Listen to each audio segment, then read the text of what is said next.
guys, and welcome to another guide. This time I'll be showing you how to do Dzagonur Bastion in hard mode and obtaining the mastery reward on it. We gotta start right away because I don't have a lot of time to cover all the footage of this video. So to start, we put all the Disciple of Secrets at the eastern bombard.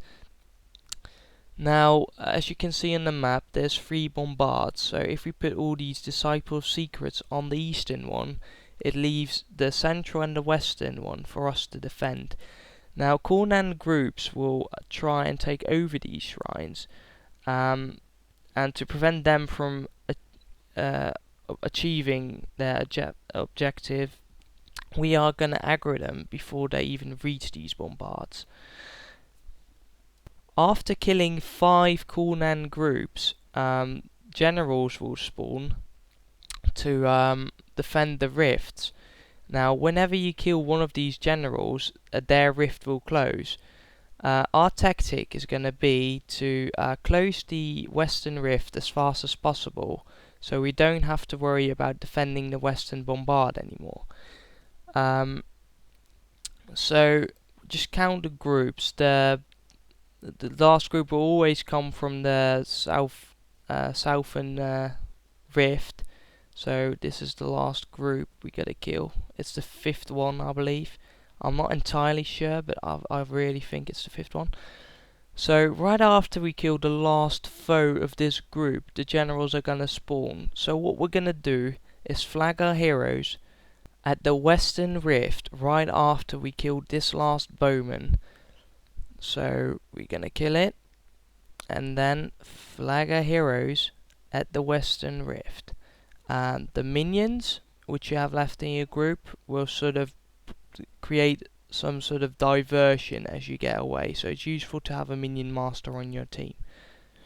So we are at the western rift and it will be defended by a warrior boss, so just spike this warrior boss down. Now, I do not have a lot of offensive power, so it's going to take me longer than it will take you, I think. So just kill this warrior boss. Now, right after you kill a boss, what you want to do is go straight back to the middle to make sure you don't lose any of your bombards. So you move back, and as you can see, there's already a hostile group on it. So you move back, flag your heroes in range of this bombard, so the blue bar will start filling up again, and then make sure you clear it from all enemies.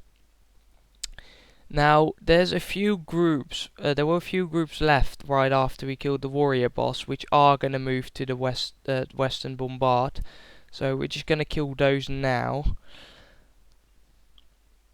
And make sure we keep that western bombard up by doing this. So this one is ours again, so let's move back to the middle.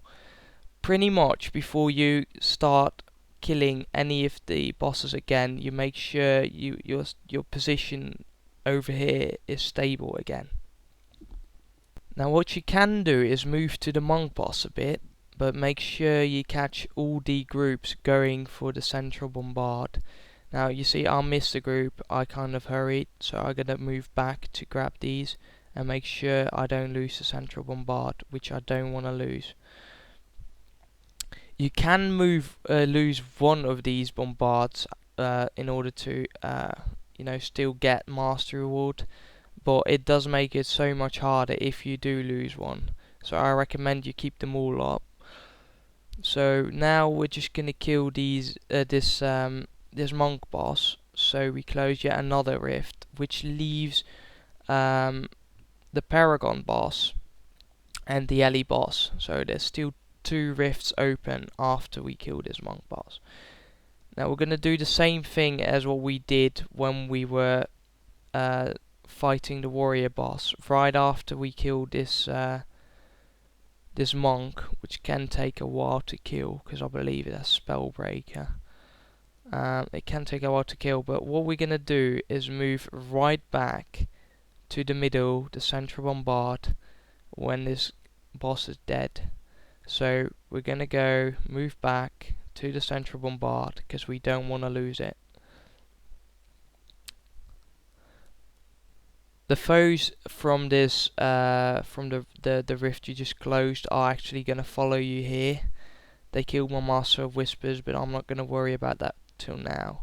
Now, as you can see, there's no real Vabian guard left on the eastern bombard.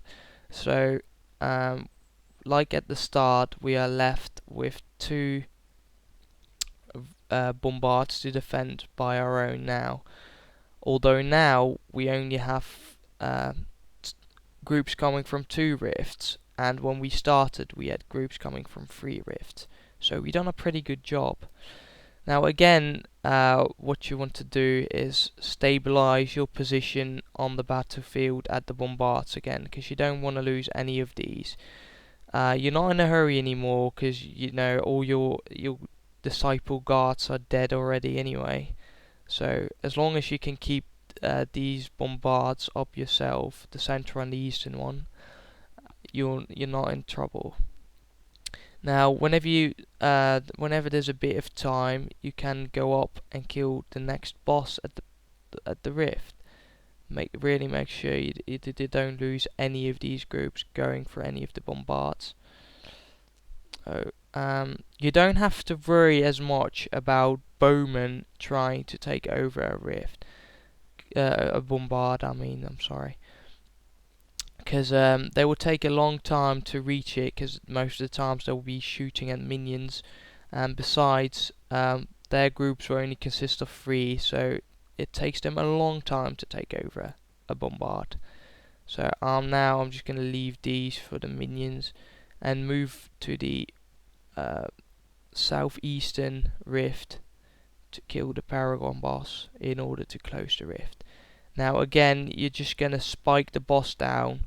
Don't worry about any other foe around you, just spike the boss down. And same as with the other bosses, right after we kill this boss, we're going to move back to the middle. Now as you can see on the map, there's hostile groups taking over the eastern bombard. If there's too many foes around here and you're going to aggro more, you'll probably get too much aggro and die. So you can take the risk of losing the eastern bombard, although it's not needed.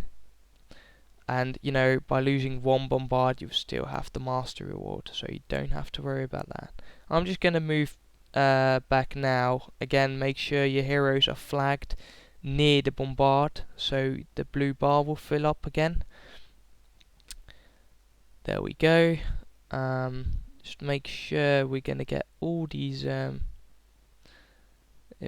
Take all these Cornans down and Marganites, and now it's we're pretty much done, because you know there's only 1 rift open, which is, in compared to what we already did, very easy. However, the Ellie boss which remains is pretty strong. It has invoked lightning, which can pretty much cause your party to wipe pretty fast. Now I'm an Imbergon, so I'm not gonna have too much trouble with him. But if you do, if you don't have an Imbergon, what you should do is move up, keep moving up a bit with your group, and then you know there's always bowmen spawning. Now, if you already have aggro of these bowmen, the minions are going to move on to them right after they killed, you know, the foe which is closest to them, which leaves the Ellie boss attacking the minions instead of your party. So that's a good tactic, but I don't have to worry about that as much. I can pretty much just go run up and kill the Ellie boss, and whenever this Ellie boss is done, is dead, sorry, the mission will be done and you will have mastery reward on one of the hardest missions in Alona to do in hard mode. Now I do use an Imbergon build, but that's just to make it easy for myself. I mean, as you can see, I'm hero henching it, so it's pretty hard already. I'll post the builds on my heroes, which is pretty much a standard Discord, in the video description. I hope you guys can use this guide in order to beat Dzagonur Bastion in hard mode with Master Reward, and I want to thank you all for watching.